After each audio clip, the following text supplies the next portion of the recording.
Something that has become increasingly popular as American society becomes more concerned with mental health is this idea of mindfulness, of bringing awareness to the present moment without judgment.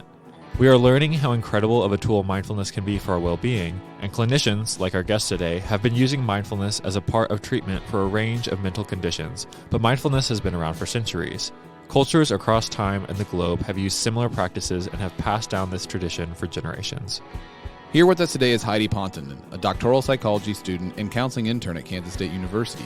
We invited her here to help us break down mindfulness and answer some questions and common misconceptions about the topic to help you thrive at Kansas State University. My name is Chris Bowman. And I'm Cole Griffin. And welcome to the podcast. Record it. All right, so let's go back. Heidi, how do you pronounce your last name? Pontinen. Yeah, he's Right. got it. Yep, Pontinen. Pontinen, okay. So, Heidi Pontinen, where would you call home? Where would you call where you're from when people ask you? From Minnesota, so which the name the name is Finnish, so that kind of, Scandinavian vibe, Minnesota, it's all there. Oh, okay. Which you may also hear in me just saying the word Minnesota. I've never been able to get rid of the long O's and some vowels, so. I don't think Kansas has a real cool accent, like, the North or anything of that nature. I don't know. What I've heard is that a lot of people around the United States news anchors around the United States imitate like Midwest accent because it's so neutral. Really? Like we don't put anything I think special that's on any letters, to my knowledge. Really? Yeah, I don't know. Well, like I said, I kind of always I got friends from Wisconsin. Chris, that was on our previous guest, he's from Wisconsin. And then the Minnesota, just a northern accent, I dig it, but we just don't have one here in Kansas, in the Midwest. Or at least I don't. So. I don't. Okay, well, we'll kind of kick this off. Heidi Pontinen, correct? Mm-hmm. Okay, so thanks for coming, Heidi. We really appreciate you being here. We're excited to talk about this topic, especially now on the topic of mindfulness, because we have so much stuff going on in the world with the pandemic, with finals week coming up and things. I think mindfulness is something that could should really be on everybody's forefront, everybody's mind. And so to kind of kick it off, we'll just ask you to, we find you from Minnesota, but tell us a little bit about yourself and how you landed here at K-State, and how you got into mindfulness. Sure, yeah. So I guess all of that probably starts with just the field I'm in, that I'm working on my doctorate in clinical psychology. My last year of my program, so this summer I'll graduate and have that degree. So I really just kind of always wanted to be a therapist, and so that's what I've always been going toward. Had family members who were in that field, and just always thought it was really fascinating. I went to school in Minnesota, then moved to Kansas for grad school. I went to Wichita State University. So I technically still attend there, but I am in my internship year now, which is just kind of the last year as you're finishing up your degree. So I'm working at the K-State Counseling Services here as an intern. So coming from Minnesota to Kansas, what was that transition like? It was really interesting. I really enjoyed doing it. I was kind of nervous because I had only ever lived an hour and a half away from my parents and family, and my family's pretty close, so I always kind of, we're around all my supports, and so, I moved halfway across the country and didn't know anybody, but I thought it was I really enjoyed that experience. It was a good challenge just to learn different things about a different part of the world, learn about a different community, even just down to the little things of the grocery stores are different, or all those kind of things. It just kind of expands your mind a little bit, just to see what it's like in other areas of the country, what different people care about. Mm-hmm. What is one thing you missed from Minnesota when you came to Kansas? Honestly, the weather a little bit. I think, I know that's, I don't know, that's probably controversial, but I don't know that I want the winters to be quite as bad as they are there, but I think I would like a little more variety than there is in Kansas. A few more days of snow or things like that would be nice. We have a weird weather system in Kansas. Nobody likes it. So you won't be offending anybody. Yeah. I think that's saying nobody likes it. You can't really say that's that. fair. Yeah. Maybe the three people sitting in this room, we would like to alter it a little bit. I've heard, so Kansas does have 4 seasons, so that's something going for it. But I haven't heard a lot of people that are like, oh my gosh, I just love how humid Kansas is. Yeah. But you don't hear very many people that say they miss having days of snow, like Heidi just said. Yeah, that's true. I'm a cold weather person. I hate hot weather.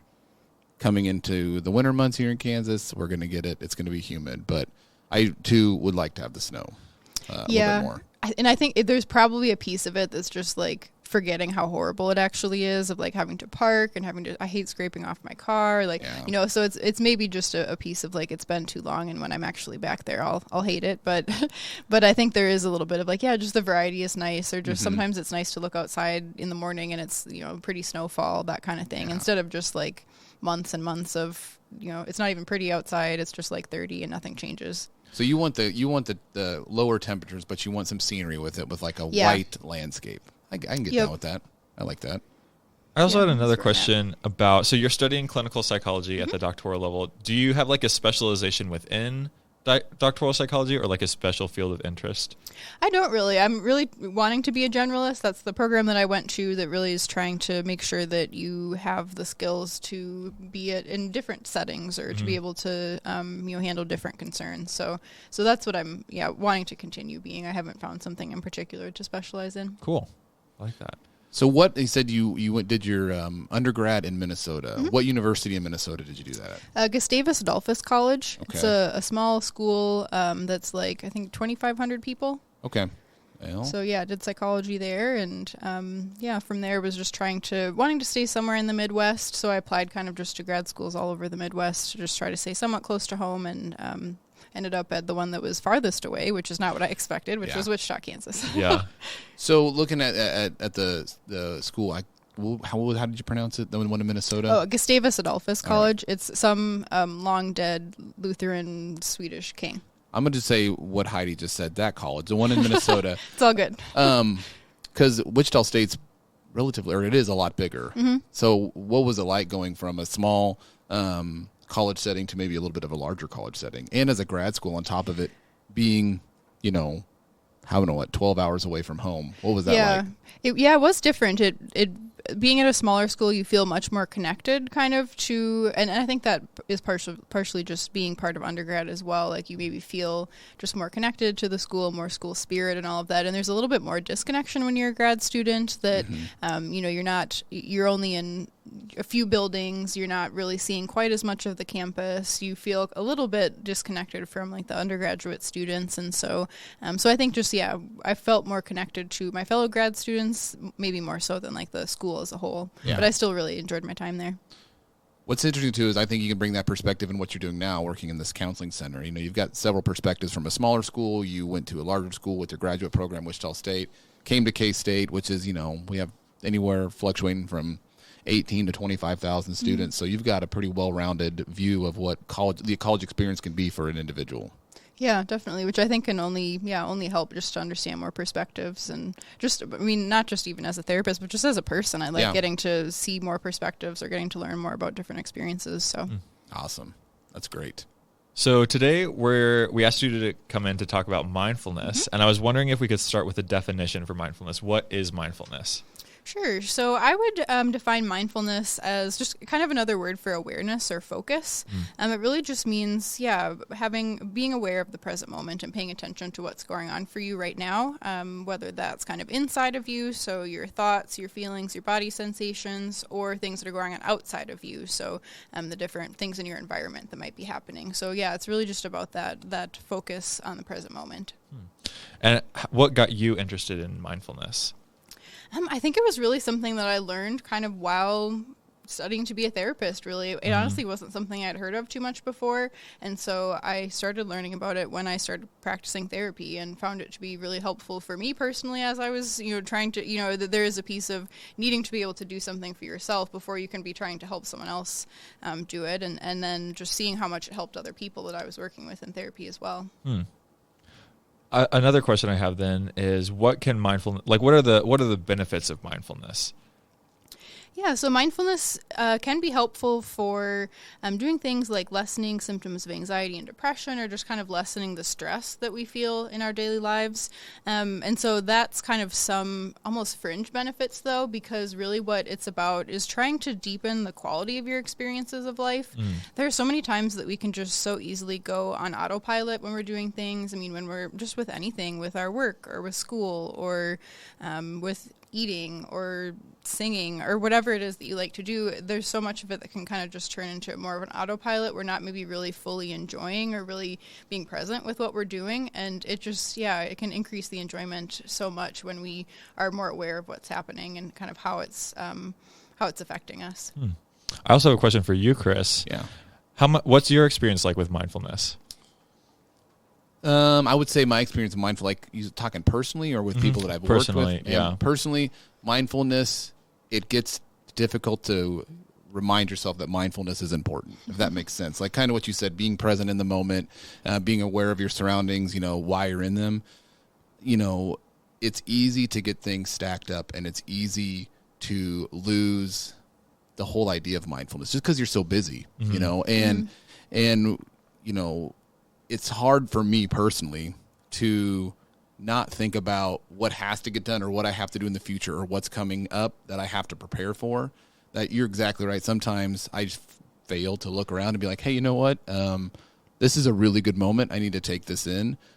For me, that's something I think. And I think I see that with a lot of people. Not a lot, but with some people I encounter. We're always kind of waiting for that other shoe to drop, if that makes sense. And I think that is by the furthest thing away from the definition of mindfulness that you can get, waiting for the other shoe to drop. Part of me also thinks, I don't know, something that takes me out of awareness for the present is like social media. Yeah. So like as soon as you open social media, you're not being aware of where you are, you're being aware of where other people were, you know? Yeah. And so it's like impossible for you to, I don't know, be connected with yourself if like the primary like mode that people spend their time is on seeing what other people are doing. That's a really good point. I mean, I've thought about that, but never put a lot of but not been mindful about that, I guess. But that makes a lot of sense. I like what you said there too. What other people have done. And you kind of can dwell on that. And again, that's getting far away from mindfulness for yourself as well. So that's a really good point. Yeah, I think it really connects to one of the benefits of mindfulness, and that it can get so easy to get kind of pulled into thinking about the past or the future. You're thinking about the past, maybe dwelling on things that happened, or thinking about the future, maybe feeling anxious about things that could come. And so, social media is one way that maybe we're almost distracting ourselves from thinking about the moment. Yeah. I worry about the future a lot, and so I don't know. It feels like I'm not being diligent if I'm not worrying about the future.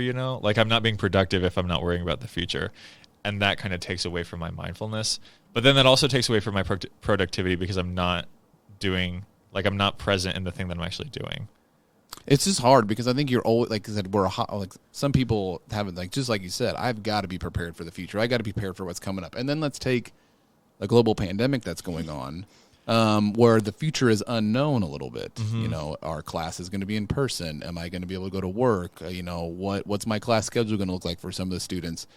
That was really easy to pull away from that mindfulness. It's like I have to worry about the future because nobody else is going to unless I do it. And I think that's just it's a dangerous trap to fall into. That also brings up an interesting point. I think as the pandemic is going on, we've been thinking a lot about like, how things used to be, or like what we're going to do when things get back to normal because the present sucks so much. So like, I don't know. Have you experienced like a similar thing like in your practice or your professional life or your personal life where, I don't know, the pandemic has really hindered mindfulness, do you think?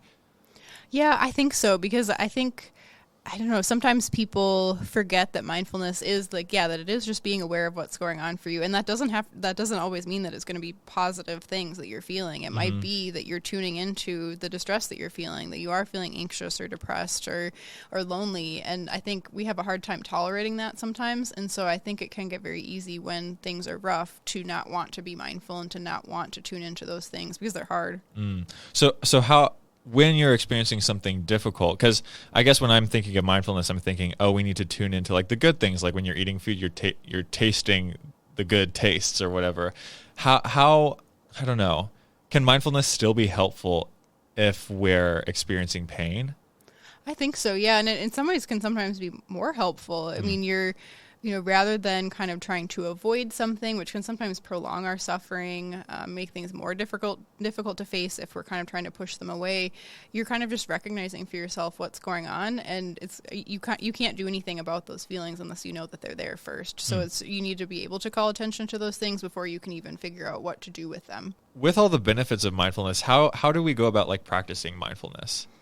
Yeah, so the nice thing about mindfulness is that it's something that you can pretty much practice anytime, anywhere. It's not something that people necessarily have to know that you're doing, because it's something you can be doing in your head, or even be taking time for yourself, when you're waking up in the morning or before you go to bed at night, to just kind of take some time for yourself and do it. So it's a very easy practice to try to add in at any time. But people can do it kind of in informal or formal ways. Maybe the more formal ways would be to kind of practice maybe using a guided meditation, really setting aside a specific time to meditate or to have some sort of exercise to kind of go through, listening to a script or something to help practice that. But it's something you can do informally too, whether it's just when you're sitting in class and you're taking a second to try to think maybe about what information you're taking in through your senses. So you could be sitting in class listening to a lecture and decide that you want to try to be more mindful of the moment, and you can think through, what are some things that I can see right now? What are some things I can hear right now? What about what I can feel? And really just try to tune in to where you're at, even, when you're in class or driving or eating or whatever it might be. Mm-hmm. When you say the word like guided meditation, I know for me, the term meditation scares me, because in my mind, when I go to meditation, I'm like, you know what, I've got to be a Tibetan monk. I've got to shut everything off. I need to be somewhere peaceful and quiet, and I need to be good at this right away, right now, with no work. That's where my mind goes when I think of meditation. And some people I've talked to, they go to the same place. Does meditation, when you use that word, it doesn't have to look like that, does it? Nope, definitely not. And I think, and you're right, I think the terminology can get difficult. Even just the word mindfulness sometimes scares people off. It does have, kind of connections to like Buddhist traditions, and sometimes people are uncomfortable about that or unfamiliar with that, and so they feel like it means something that it doesn't necessarily mean. Mm-hmm. It can be that. It can be the Buddhist monk type thing, but it doesn't have to be. It can just be trying to be more present in your daily life without doing those kind of formal practices. And again, that's that piece that I think I want to be good at it right away. Mm-hmm. I want to be able to do this right away. And it takes, because is mindfulness and some of the exercise, it's kind of like a muscle. The more you use it, the better it gets, the stronger it becomes. Is that a good way to put it, or is that? Definitely, yeah. I think and everything you're mentioning is so important for, I think, what makes it hard for people to practice mindfulness, because they do have a lot of expectations for themselves. They want to be good at it. They want to feel like they're doing it right. Mm-hmm. It's really hard when it's just about tuning in to yourself and seeing what's there. There's no right or wrong with that. There's not, you're maybe not going to get this sense of like, yep, I get this check mark. I did it right today. Like, that's just not how it works. Exactly. As much as it would be nice for it to be that way, that's not what it's about. It gets very difficult. It does. Like, so there's not somebody I can ask, like, was I mindful today? Like, it's more of an interpersonal question. You have to ask yourself instead of asking somebody else to kind of validate, like, Cole, you did a good job at being mindful today. And that's what some people crave. That's what I crave with a lot of things. You want that validation, but it's that interpersonal connection or interpersonal conversation that you have to have with yourself to know, okay, I did what I can today. And sometimes that's really hard, really difficult, especially in stressful times and when you should be having, practicing mindfulness even more. Definitely. I think, and just the expectations can be so high with it. I think that's what also makes mindfulness hard for people. Mm-hmm. Just by definition, it sounds simple. It sounds like it should be easy. Like, oh yeah, you're just focusing on the moment. You're just aware of what's going on. I can do that. And but it's not as easy as it sounds. Like, it can be really difficult. No. And it does take sometimes regular practice. And I think that can get discouraging for people sometimes when they start to have high expectations about what they'll get from it or what it looks like. Yeah. Yeah, it sounds like it's difficult, it takes work, and then there's not like, I don't know, like, since the expectations are difficult, so you can't tell when you've like met the expectations. You're not like, oh, I beat the level. Yeah. Or, oh, I did the homework assignment. It's like the mindfulness happened. Did I do it well? And you can never really answer that question. Yeah, you're not getting a grade on your mindfulness. Like, right. you got a B+ today because you were, you can't ask anybody because it's so interpersonal, I think. Yeah, definitely. And that can be really hard, especially for students who are used to their whole lives being evaluated on everything, and they're used to getting the grade for everything. And so what does it mean to not have something where you can be evaluated that way, or where you can kind of get that sort of result? Well, and then I think about with mindfulness, I came from a very, very small town when I went through high school, and mindfulness was never on the plate. You know, we never really, I don't know how to say it on the plate, but it wasn't something that was brought to our attention quite a bit. And then you come to college, and if somebody say we're listening to this podcast, or they go to one of your workshops or something, and they're trying to learn what mindfulness is, there's going to be a learning curve there, you know, and other people may be a little bit ahead of you when it comes to practicing mindfulness or being mindful, and that can get really discouraging for a lot of people. I know I'd be one of those people, you know, because it's a new concept for so many people. You know, they come to college, or they go somewhere and they are introduced mindfulness the first time when they're a young adult. It's like, whoa, how do I handle this, and how can I use it? And the older we get, when we have to learn a new concept that's difficult, the easier it is to give it up and be like, I don't need that. I can survive. I went to this Asian festival the summer before the pandemic, and there was this family that was performing a meditation, kind of. So, like, the mom and the children were sitting and, like, meditating, and the dad was doing something different. But I remember kind of being jealous that, like, mindfulness wasn't a part of my upbringing, because I have struggled with it so much. Like, I don't know. It takes work no matter what, but I wish the work had already been done by now, you know? Yep. Yeah, I do think that's really difficult. I don't know. I mean, you know, just going off my own experience, I guess, like, my parents, don't talk about that, didn't talk about that. My school never taught me how to be present, or even just different things like how to deal with emotions, or just kind of the basics of being a person. Like, those kind of things aren't really touched on. And so I feel like it happens a lot where someone gets to the point of being a young adult, being in college, and they don't know how to do those things because no one ever really told them how to do it. And it just makes it much more difficult sometimes to learn those things at that older age, like you're saying. Yeah. Makes it so much easier to give it up. You know? It's like, I got to work at this, and then you're not being mindful. Like, I got 3,000 other things I have to accomplish, and then it just goes by the wayside. It's also like, if I'm already tired and I could benefit a lot from mindfulness, and it takes work, that I'm like, well, why don't I just veg? Because, like, that doesn't take work. I'm going to have to put energy into mindfulness, and I don't know. Sometimes I don't always have that. That's true. And putting energy into doing nothing. Well, being mindful and, like, doing the thing that you're already doing, but more. Yeah. Yeah. It's complicated for sure. I don't know. Well, so I was wondering too, like, we've been talking about mindfulness for a little bit. Is there a way that we could maybe provide an example for the listeners, like with us, like go through an example right now? Sure, that sounds good. Yeah, we can maybe go through a mindfulness exercise ourselves. Mm-hmm. I'm ready for it. I am ready for this. Yeah. I'm ready to be mindful. Okay, sounds ready to good. put the work in. Ready to put the work in. Okay. Ready to be. How do we prepare ourselves first? Yeah. Yes, good question. So you can do whatever feels most comfortable for you.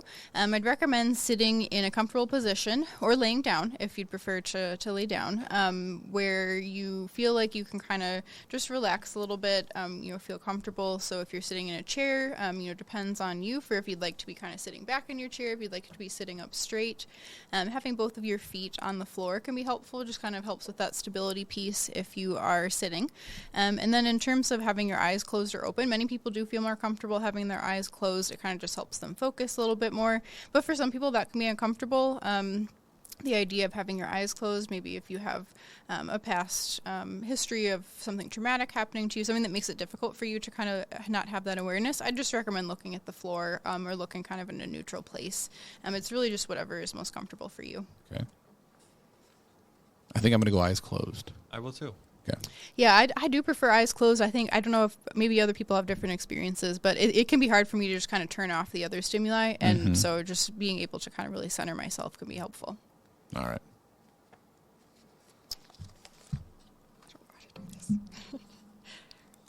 Okay, so yeah, let's start with a short mindfulness practice that helps to bring us here into our body in this moment. This is called a grounding meditation. This should take just about 5 minutes. So first, as we've already done, find a comfortable position with both feet on the floor. allow your eyes to close gently if that feels okay, or just lower your gaze. Now bring your attention into the areas of contact that your feet are having with the floor, feeling into your feet.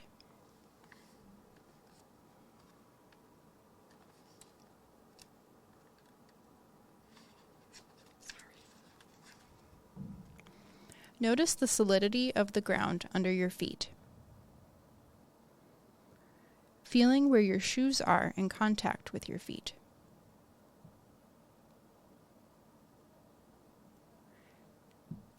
Now move up to your thighs and notice where they have contact with the chair.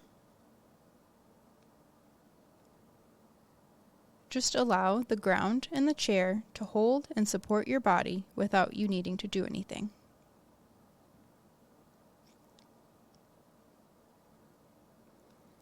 Now move the attention to your back. Where does your back touch the back of the chair? Can you feel the difference between where there is contact and where there is none?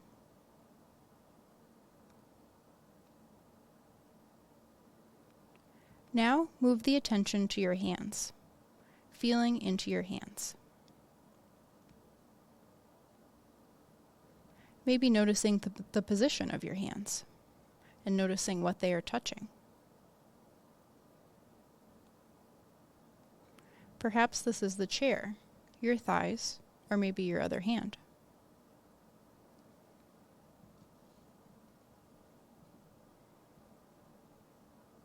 Now open your awareness. Feel your entire body sitting here, in this moment, on this chair.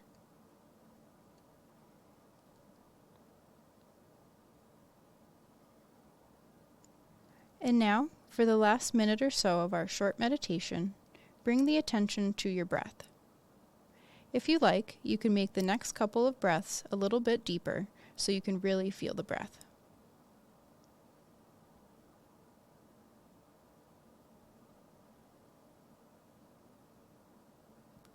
Ask yourself where you feel it the most, or where the sensations are the most pleasant.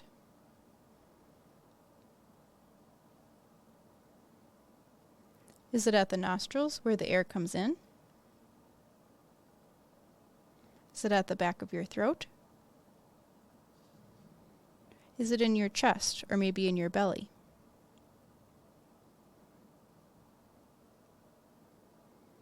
Use that place as the anchor for your attention. This is where you come back to over and over whenever the mind wanders off.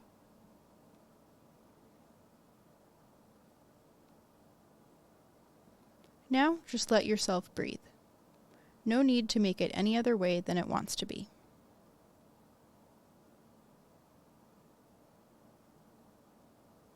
And when you notice your attention is somewhere else, gently bring it back to the breath.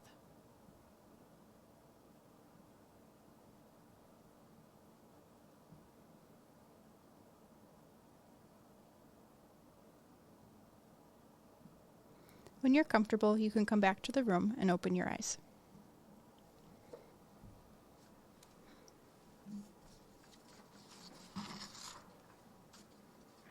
How you feeling, Cole? I guess I shouldn't even be leading. This is Heidi. She's leading. I'm asking the questions. It's all good. Yeah, what was that like for the two of you? So Cole, you said you've been doing a lot of you've done mindfulness or been working on it for a while. I've been working on it for a little bit. I thought it went quickly, but I don't know. So I had been yawning earlier today, and I know that I'm tired, but I feel it's not tired like I'm out of energy. I feel rested, if that makes sense. I don't know. Rejuvenated or re-energized? No, I don't know. Not that I have energy, but that I could rest, but not in the way that I need, in a way that I need to. It's available to me if I needed it, if that makes sense. Not to me, but not to you. No, that makes sense. I'm tired, but not in an exhausted way. It was restful for me. Yeah, that makes sense. For me, I could the hardest part, if we're being honest, even when we were going through the first part, I still felt like I was moving my feet. I was still kind of jittery, or not jittery, but I was still had trouble sitting still just because that's how I am all the time. And But then as we moved up, I think once we got to the hips and things like that, then I felt my feet calm down a little bit. I wasn't as worried. Like at first I was like, there was a little bit of anxiety. Like, I hope I do this quick. I hope I do this right. And I hope I feel an immediate result, I guess is what I was thinking. And it was kind of gratifying to me because I started to feel a result pretty quickly while doing it. I felt relaxed. This may be not a great thing to admit, but I felt my jaw, loosen a little bit. Not that I like was clenched or anything, but halfway through it, I felt like a relaxation in my jaw. And that's where I feel stressed the most. And so I got pretty quick results from that. So you noticed that one place that you hold stress is your jaw? Yeah. Yep. And I've kind of known that for a while, but then doing that, just, being mindful of where I was at, it just kind of relaxed, and it was a good feeling. Yeah, and those insights are so important that we all have different tendencies. We all hold tension in different places. We all carry stress differently. For you, it might be tension. For another person, it might be like a hot or cold sensation, or, there are many different things that we can experience. So it's all just about figuring out what your own tendencies are, how you experience these things, and then, just building that awareness. I know for me, what I've been doing for the past, it's been about a month. I'm kind of a night owl. I like to stay up late, but then I don't like to get up early. But I got work, I have kids, so getting up late is usually not an option. And so what I found was the breathing part, that's a relaxation, but also probably pretty important in mindfulness. What I found worked the past month is if I go to bed, there have been several times where I'll lay down and I'll have to get back up and go do something because I'm just not able to fall asleep. But that deep breathing and things that we did, and then the relaxation breathing, deep breaths, I got it down to like 12. If I do 12 of those, then I usually fall asleep pretty quickly. And so when we were doing when you said, the breathe, maybe take in just a little bit more, and you said pay attention to where it feels good. Like the nostrils is where it felt good for me. When I took a deep breath, that was what I thought felt good. What about you, Cole? Yeah, I think so. As I've been practicing meditation, I found that like the textures of things are something that I like, that I can grab onto pretty easily. So like when you were talking about like grounding into the feet, I like felt how my socks felt against my feet, and so like that was the same way when it moved even into my hands, was like the texture of my jeans. So I use a lot like the clothing that I'm wearing, and like feeling that clothing as something to like latch onto, I guess, in meditations, and that's been really helpful for me. Yeah, that makes a lot of sense.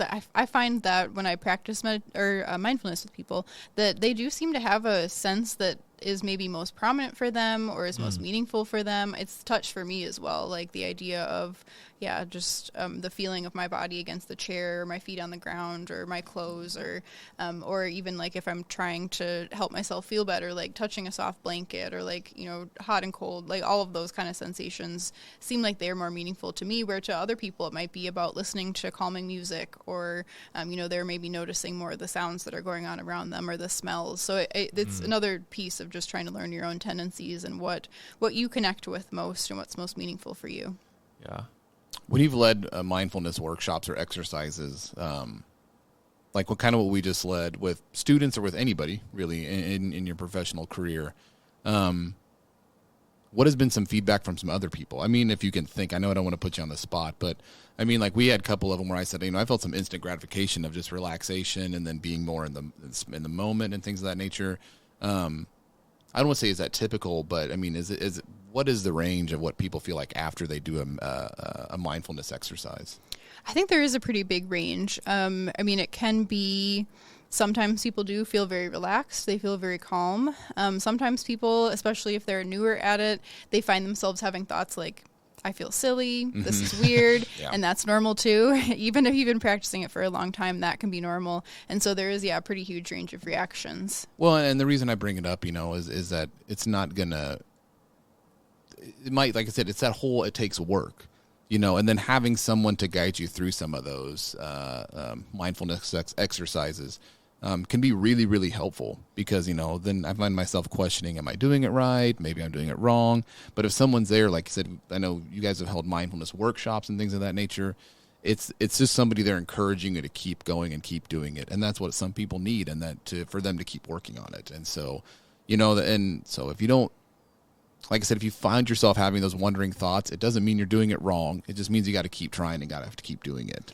Yeah, absolutely. I think that's something that is maybe a misconception about mindfulness, of that people do think that it is just about that they're doing something wrong if they're if they find themselves being distracted. That's how your brain works. That's how we're designed to work. Like, you're not going to be able to be mindful 24/7 as much as maybe we'd like to be. And so it's just about trying to notice when that happens, recognizing it's okay, it's normal if that happens, and just pulling your focus back. So you mentioned that. What are some other misconceptions you can think of about mindfulness? Are there anything else that you'd like to point out that could be some common misconceptions?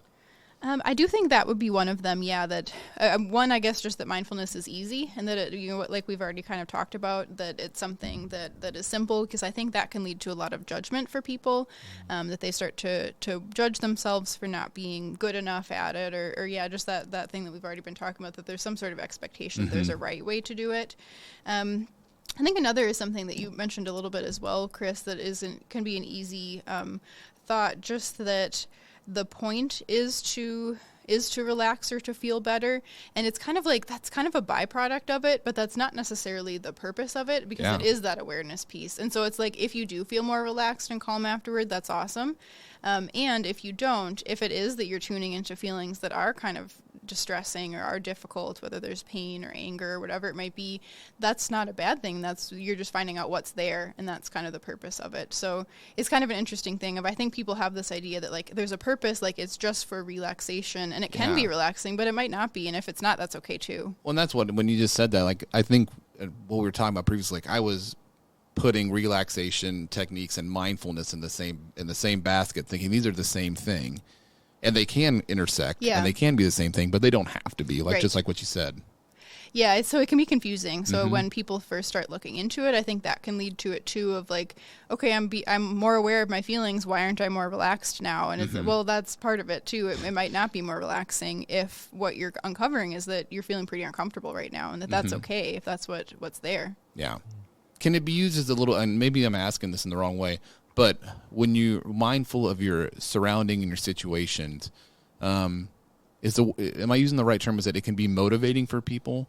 Like, if I'm really in tune with how I'm feeling and I'm mindful of the situation and things, it can motivate me to take actions or to not to take actions. Am I saying that right? Yeah, definitely. I mean, I think that's part of what comes with that awareness is you're not going through things on autopilot if you're able to kind of be present in the moment. You're able to be more aware of maybe your own thoughts and feelings, your own decisions. You may be able to make different decisions than you would normally if you are more thoughtful about what's happening. And so, yeah, you kind of just have that, Anytime, that can help. Anytime you can have more thought and have a little bit more, is never a bad thing, I think. Definitely. Yeah, I mean, I think we can fall into patterns sometimes, the way we maybe respond when there's a conflict in your relationship or when we're really stressed about something, and it can get easy to just kind of keep perpetuating the same habits. And so mindfulness can be a helpful step of figuring out what even is going on or what even those habits are so that we can start changing them. So that's where, it can get difficult. Mindfulness is maybe more just the initial step of figuring out what's going on that then you can use as information to figure out how to change it. But mindfulness itself is not designed to change it, if that makes sense. But it can get really difficult, that distinction. No, that makes sense to me. I think that kind of putting those two things out there, that makes a lot of sense to me. I think that expands upon the awareness aspect of it, because awareness by itself isn't change. Yeah. But it does notify you how you can change or what direction to go, maybe. I don't know. Yeah, definitely. Yeah, I think it takes first kind of some acceptance of what is there, what's going on for you in order to be able to change it. Because if you're in a place of like you don't even want to tolerate whatever you're feeling, or you don't even want to pay attention to it, you can't change it. It's going to keep happening if you're not able to recognize at least that it's there, accept that it is happening, and be able to do something about it. Yeah, a word I keep hearing you say is like acceptance. I was wondering, I don't know, like this idea of like suspending judgment and self-compassion seems to keep coming up in our discussion. I was wondering if you could tell us a little bit more about the suspending judgment piece of it. Yeah, so the non-judgmentalness is a very big piece of mindfulness.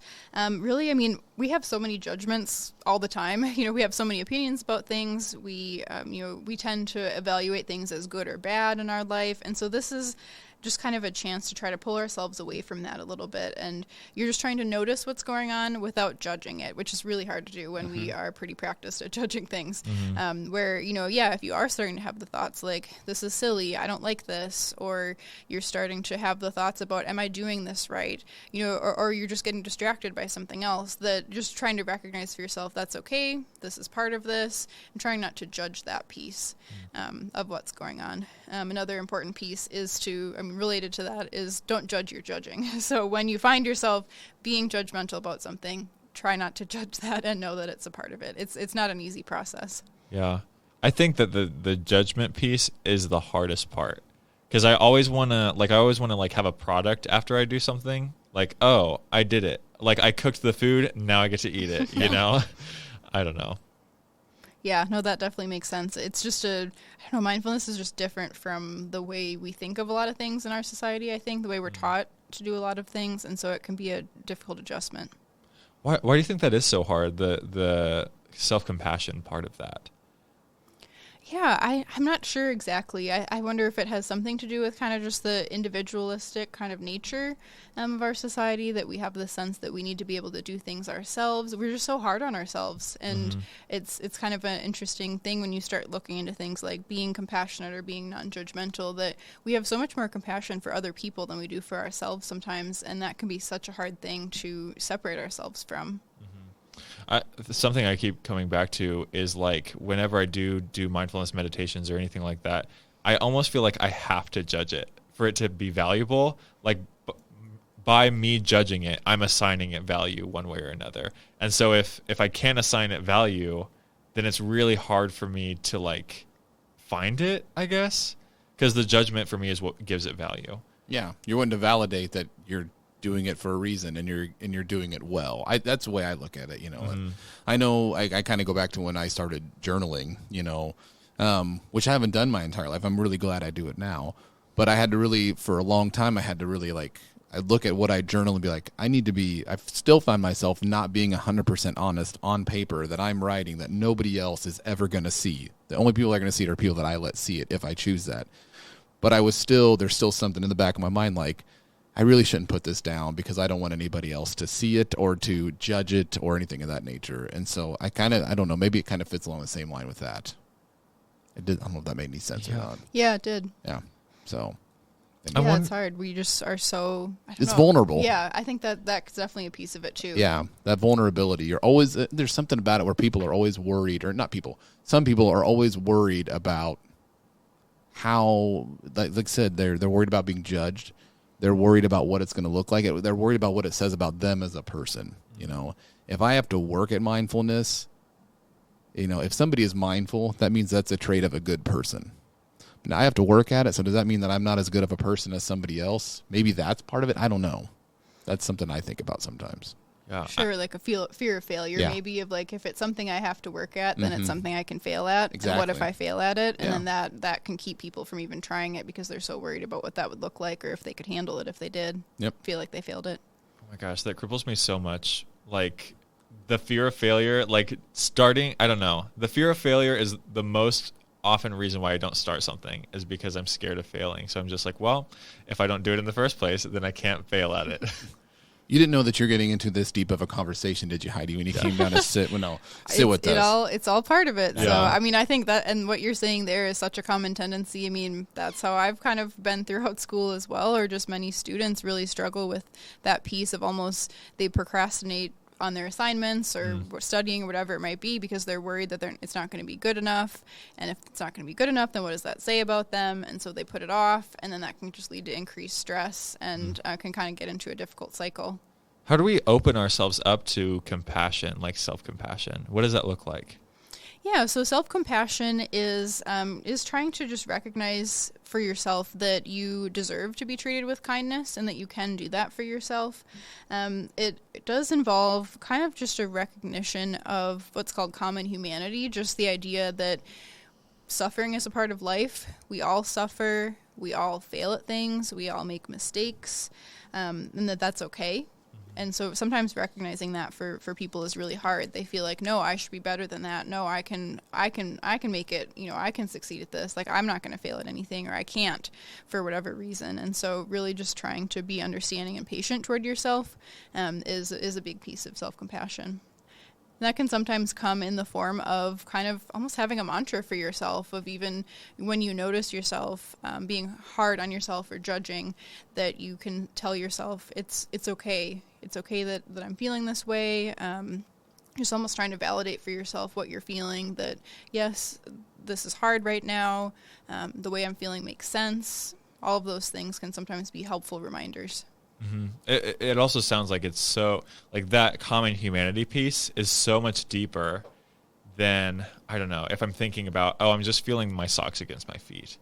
But really, even though we're using that as a task, what we're getting at is so much deeper than just feeling your socks against your feet. Sure. Yeah, I mean, I suppose they're related, but separate concepts, I suppose, of like one, just, kind of grounding yourself, being aware of what's going on. And the next is kind of, about just trying to be kind to yourself and be non-judgmental when you're having your experiences. Mm-hmm. I know you shared a little bit with us, but I mean, if you wouldn't mind sharing a little more, how has mindfulness helped you personally? And what's that journey of mindfulness been like for you? Yeah, so that it has been quite a journey for me. I mean, like I said, it kind of honestly wasn't really till grad school that I even knew what it was or how to practice it, which I guess says something about, that I didn't really have a lot of, teaching in my, through my childhood, that it was important to be aware of your surroundings, or that was even something that you could do. So it's something that's helped me out a lot just with my own struggles with anxiety and depression throughout my life. I think it's helped me be more aware and be able to tolerate the discomfort that I was feeling at those times. It was making it harder for me to get through those times because I was working so hard to avoid feeling that way or trying to just stop it from being that way. And so really trying to sit with that discomfort, feel what was going on, try to understand what was happening was really the only way that I could start working on those things. And when you said, what you just said and a question and maybe a statement on it, you talked about struggles with depression, anxiety, things of that nature. In my mind, I think, when you work on mindfulness, and you can be completely honest with yourself when you're trying to be mindful of that moment, you can pick up, I don't know if it's patterns, but certain feelings you're having that are indicators that, okay, something, and it could be something where you re-engage with services, or you go see a therapist, or you go talk to a friend, or you do some other meditation or some relaxation or something. Is that an accurate statement? Is that something that some people can find with mindfulness, is that they just are honest with themselves, their feelings, and then they can feel maybe a pattern of indicators like, okay, I need to do something to take care of myself? Does that make sense? Yeah, it does. So it's kind of like, it helps you with that awareness piece so that you can do something about it, that you can, try to use the different supports around you, whether it's talking to a friend about what's going on, or whether it is going and seeing a therapist and getting support in that sort of way. It's just back to that piece of like, you can't do anything about what's going on unless you're first aware that it's there, and that you have that kind of acceptance. Hey, this is going on for me. You don't have to like that it's happening. Frequently when someone is dealing with anxiety or depression, they don't like that it's happening. Yeah. And they want it to change, but you first kind of have to accept that it's there before you can do anything about it. And that piece can be really hard. Yeah, a question that had been itching at me kind of throughout the discussion was, what if, like, specifically mindfulness and pain, like how I don't know, it seems so counterintuitive, because if I'm experiencing pain, then I want to escape it. But I don't know, like, how does diving into that help us, and how do we do, like, I need to like start over this whole sentence, I know where you're going. I know where I'm going to, but Well, we've been taught where it's always one of those things where we want to try to avoid pain, where we don't want to kind of look at, kind of take it on and look it in the eyes. But how does it? Now I'm lost. I lost my complete train of thought. But how, like I said, how do we get through to people that it's okay to feel that pain? It's okay to accept that pain, when it's always been like we need to turn away from that and not invite that in. Is that right, Cole? I'm wondering if it has to do a lot with the self-compassion piece, because, I mean, originally when we were talking about self-compassion, it was like failing during the actual mindfulness practice, but being compassionate to yourself and being compassionate to your pain is a lot better than just like not acknowledging it at all. But it's still so difficult. Definitely. I mean, I think that is such a human reaction. Like, nobody likes pain. Nobody wants to feel pain. It's hard to turn your attention to it. It's just, yeah, it's really difficult. And, it's very understandable when someone has spent a long time, maybe even years, trying to avoid feeling that and trying to do anything they can to just make it go away. I think that's really understandable. It's just that they sometimes can find more relief when they are first able to accept that it's happening, to be able to figure out what to do about it and how to lessen that suffering. So kind of getting back to like the practice portion of it, what are some barriers to mindfulness, like during the actual practice? Like I know, Chris, you mentioned during our last mindfulness exercise, like wandering thoughts and things like that, or I think that is definitely one, just this sense that that if you get distracted, that's wrong somehow, I think is one that maybe that goes along with kind of the expectations that we've been talking about, that there are certain expectations that people have sometimes when they're trying to practice mindfulness, and that's one that can get in the way, that they feel like they shouldn't feel a certain way or should feel a certain way, or that they should feel relaxed afterward, or even just that there is a right or wrong way to do it. If you have some sort of sense of, mindfulness means that I have to sit in this certain position and have my eyes closed and do this specific thing for this amount of time, you're just setting yourself up with different expectations that don't necessarily have to be there, because mindfulness really is so flexible and can be very dependent on what you want and need. I think one of two images that have really helped me in my mindfulness practice is thinking of those distracting thoughts almost like clouds, like acknowledging that the cloud's there, but then letting it keep going and not tethering yourself to it. Because, that's all that you can do with clouds in real life is that's cool. That cloud is shaped like a duck, and then it's just going to keep going. Right. I don't have to hold on to it for a long time. It can just be, I don't know, it's something that you acknowledge and let go. Whereas if I get mad at myself for acknowledging it, then I'm holding on to it even more and further. And then the other image that really helps me is before mindfulness exercises is thinking of it like a snow globe. So if your daily life is really stressful and you've shaken or put a lot of tension in your snow globe, then the snow, all of the snow is flying around you. But before a mindfulness practice, I like to think of it like all of the snow settling. So everything in my life is still there, but for the time being, it's on the ground and not something that I have to worry about. And I can shake it up later if I need to. Or someone else can shake it up for you. Or someone else will shake it up for you. Because it is coming. It's coming.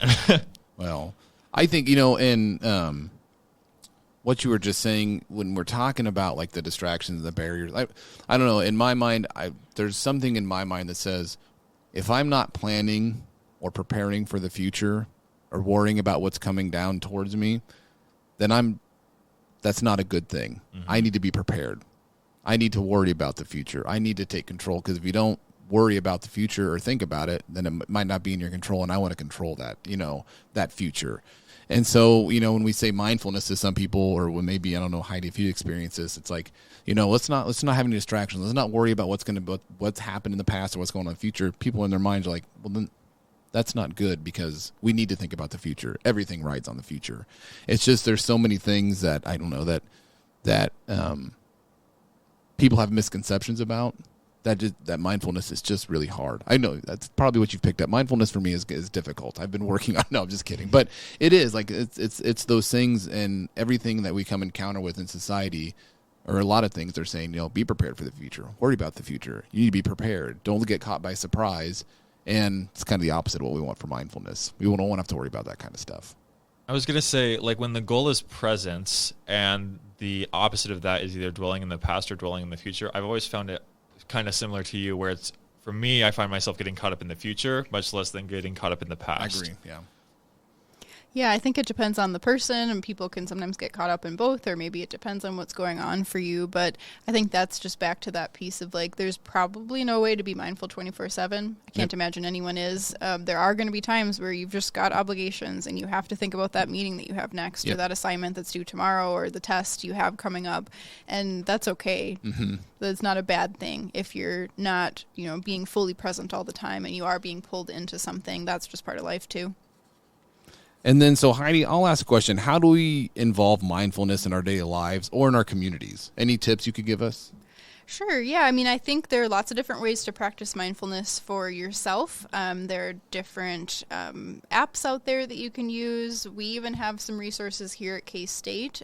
For example, every Friday at 12, there is a free Zoom meeting that's called just a moment of mindfulness. It allows you to practice a couple different mindfulness exercises with some facilitators and just get that chance to take some time for yourself, take care of yourself a little bit, take that break on a Friday, and start practicing mindfulness, making it kind of a more regular part of your day.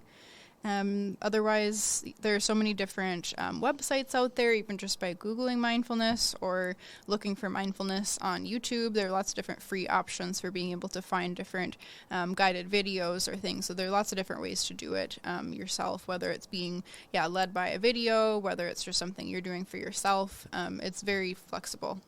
What we'll do is we'll put the link for that workshop in our description. There you go. Oh, and I do, good. and I do know that one of my coworkers, Megan Catt, she's an advisor for one of the WellCare ambassadors and a health educator. She's done the Friday moment of mindfulness, and she had nothing but great things to say about it. Okay, she cool. raved about it. She said it was great. And so I think that is part of, too, how you get community involvement. You get people that partake in it, that participate in it, and they come back with a positive, it's that word of mouth type of thing. And then it becomes a little bit more of a norm within that community, if that makes sense. If it becomes a little bit more of a norm in our department in Lafine Health Center at Health Promotion, then we'll go and we'll talk with, say, the records and registration, and they might think, well, maybe that's something we can do. So even that word of mouth, I think, is how we can build it within a community. And just trying it, I think, is something that's really important. So. Yeah, agreed. There's so many different places I think it can be used. If you can do it on an individual level, you can do it with your roommates, you can do it at work. I mean, you can even think in the future for yourself. If you're not a parent now, maybe you will be a parent someday, and you can try to be using this kind of language with your kids to try to teach them from a younger age how to be more aware of their own experiences and emotions and thoughts. Or if you end up in some sort of leadership position someday, trying to use these sort of ideas or just be more aware of these things with your colleagues. There's so many different places that this can be implemented. I think you hit it too. Starting the younger you can, the more it becomes a habit, the more refined it can get for people. I think I have 2 7-year-olds, and kind of making mindfulness the norm, because we pick things up so much easier as kids than we do as an adults, because children are more resilient than adults on some things, and I think learning new skills and things is one of them. So I think you hit it right there when you said they start at a younger age and make it a part of their life and a habit, and that way it just becomes easier. Definitely. It's not even something you have to do in a formal way. Exactly. It can just be just with the language you use, or just helping them to recognize what thoughts they're having or what emotions are coming up for them while they're having a tantrum or something. Exactly. Any of those kind of things, just building their awareness of what's going on, helping with that non-judgmentalness piece of, that it's okay if they're feeling angry or if they're feeling discomfort, and that just recognizing that can, I think, go a long way for the rest of their lives. That's cool. So I think let's do it. Let's close this thing out with, how about we do another mindfulness exercise? What do you think, Cole? I'm ready for it. All right. Heidi, we're going to turn this over to you to kind of close this out. And then once we're done, we'll give you the final word, and then we'll get you out of here. Okay. So whenever you're ready, I'm ready to become mindful. This is an exercise that's designed to help you be more aware of your physical sensations and check in with your body. Okay. Perfect. Begin by closing your eyes or looking down and settling in your chair so that you are upright but comfortable. Notice the way you are sitting, the way your body feels in the chair, and the places where your body is touching the chair.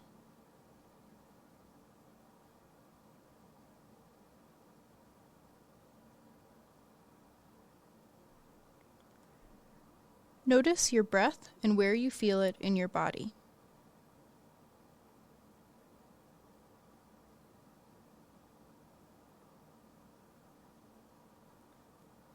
Allow your awareness to expand so that you notice any sensations that arise in your body.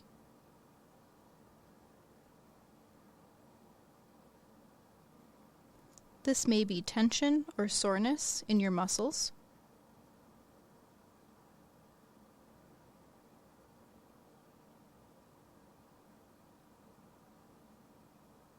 the feeling of the air on your skin,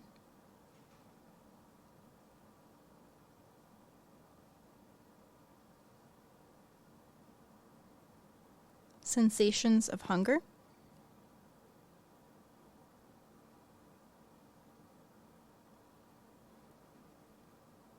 or any other physical sensations that arise.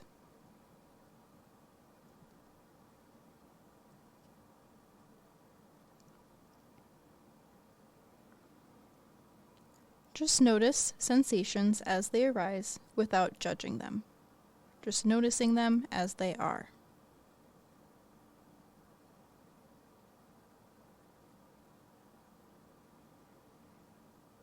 You may say to yourself, I'm feeling a sense of tension here, or I feel some coldness here.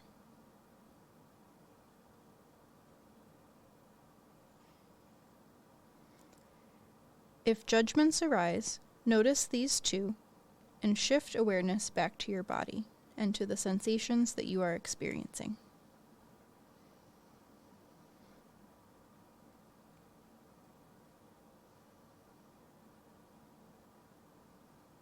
Allow each sensation to be as it is for however long it remains.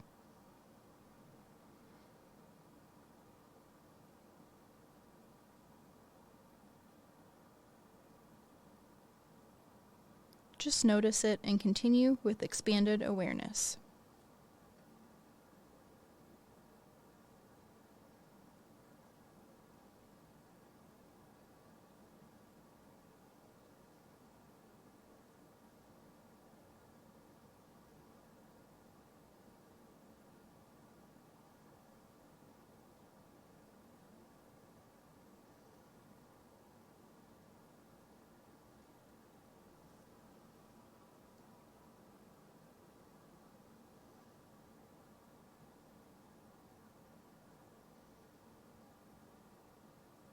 And now, bring your awareness back to the way you're sitting in the chair and to being in this room.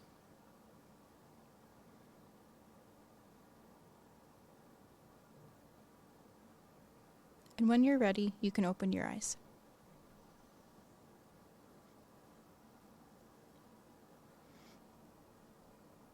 That was great. That was great. Heidi, this has been a really, really good episode on mindfulness. Like I said, especially since we are heading into finals week for students, we've got, a global pandemic going on. People are working a lot of hours. A lot of people, so many people have so much going on in their life. I think this is a great, I want to call it a refresher. People know they need to be mindful, but this is a great refresher and a great kind of reminder for people, hey, this is important and this is how we can do it. Mm-hmm. So I really appreciate you coming on and sharing with us all your expertise, leading us through mindfulness exercises, helping us process it, and maybe even get into a couple of deeper conversations I thought they were incredibly helpful, I think. Mm-hmm. Yeah, so. Thank you so much for coming on and talking with us about mindfulness and sharing some of your experience with it, but also guiding us through how we can expand upon it in our own lives. Yeah, thank you so much, both of you, for inviting me today. It's such an important topic that I think can really do a lot of good for people when they're able to just be a little kinder to themselves and take some time to check in and see how they're doing. I think it can really do a lot of good. Awesome. Thank you so much, Heidi.